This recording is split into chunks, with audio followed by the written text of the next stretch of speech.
ایک بچہ آ گیا، یتیم بچہ، اس نے آ کے عرض کی حضور 3 گھر میں افراد ہیں، میں، میری بہن اور میری بیوہ ماں، والد حضور چلے گئے اور آج نا 3 دن ہو گئے روٹی کوئی نہیں کھائی۔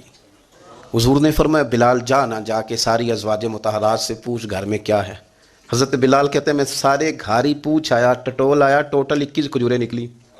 یہ 2 جہاں کے شاہ ہیں اور پاس کچھ رکھتے نہیں، 2 جہاں کی نعمتیں ہیں، ان کے خالی ہاتھ میں حضور کے سارے گھر کو میں ڈھونڈ 21 کھجوریں نکلی تو لا کے میں نے پیش کر دی، تو حضور نے ڈائریکٹ اس کو نہیں دی، نبی پاک نے اپنے ہاتھ پہ رکھ لی اور کہتے ہیں پھر حضور نے نا اپنا منہ مبارک قریب کیا کھجوروں کے۔ صحابہ خود فرماتے ہیں کہ یہ جو حضور نے منہ مبارک قریب کیا نا تو نبی پاک برکت کی دعا کر رہے تھے، 21 کھجوروں پہ برکت کی دعا ہوئی۔ حضور نے اس بچے کو بلایا، تھپکی دی، فرمایا لے جا 7 تیری بہن کی۔ انہیں معمولی نہ سمجھنا ہو تو حضرت بلال کہتے ہیں حضور 3 بھی دے دینا کبھی تو 30 سال ختم ہی نہیں ہوتی، 30 سال گزر جاتے ہیں، نکالتے رہو کھاتے رہو، ختم ہی نہیں ہوتی۔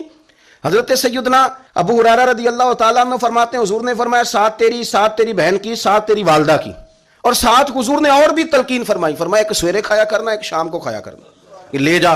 حضرت سیدنا بلال حبشی کہتے ہیں رضی اللہ تعالیٰ عنہ کہ بچہ لے کے جب باہر نکلا تو حضرت سیدنا معاذ ابن جبل دوڑ کے گئے اور جا کے بچے کے سر پہ شفقت سے ہاتھ پھیرا، کہا فکر نہ کرنا، رب کریم تجھے بہترین سرپرست عطا کرے گا، پتر پریشان نہ ہونا، اللہ تیری مدد کرے گا، صرف حوصلہ دیا، سر پہ دست شفقت پھیرا، بچہ چلا گیا۔ تو حضور نے فرمایا معاذ ادھر آؤ نا ذرا، یا رسول اللہ حکم ہو۔ فرمایا کس چیز نے تمہیں اٹھایا بچے کے سر پہ ہاتھ رکھنے کے لیے؟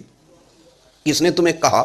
کس چیز نے تمہیں اٹھایا جو تم بچے تک پہنچ گئے؟ عرض کی یا رسول اللہ وہ جو میرے دل میں اللہ نے یتیم کے لیے رحمت رکھی ہے نا، اس نے مجھے اٹھایا تھا، اور میں نے جا کے اس کے سر پہ دست شفقت پھیرا۔ تو حضور فرمانے لگے سن پھر، جو کسی یتیم کے سر پہ خالی ہاتھ بھی پھیر دے، جتنے بال اس کے ہاتھ کے نیچے آئیں گے نا، رب اتنی خطائیں معاف کرے گا، اتنی نیکیاں دے گا، اتنے درجے اس کو بلند کر دے گا۔